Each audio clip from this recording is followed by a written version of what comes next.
Donc bonjour, ce petit tuto en complément de la session de vendredi pour voir un petit peu ce qui se passe du côté de l'élève lorsqu'on lui partage une collection. Donc là, vous êtes dans ma session et je m'apprête à partager cette collection avec la classe.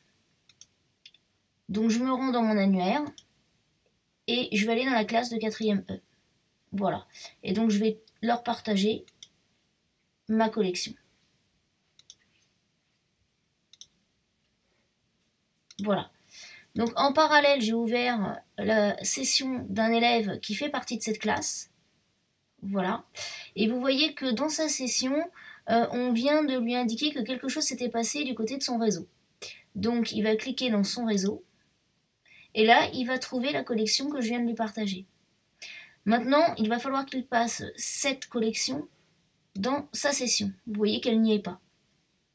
Donc pour cela, il va cliquer sur sa collection, cette collection,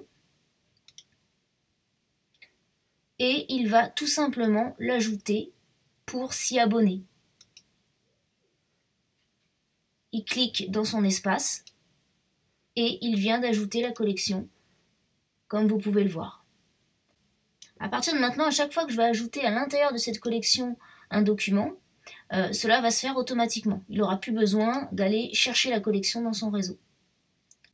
Si l'élève souhaite maintenant organiser un petit peu les collections qui sont dans sa session, parce qu'on peut imaginer que plusieurs enseignants de plusieurs disciplines différentes lui fassent parvenir des documents. Donc en fait, il suffit de tirer un petit peu la collection en dessous pour faire apparaître le trait. Et en fait, c'est un trait de section. Et en double-cliquant dessus, vous pouvez titrer la section.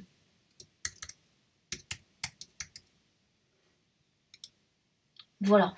Et donc à partir de maintenant, il pourra ranger ses collections proprement dans les sections qu'il aura créées.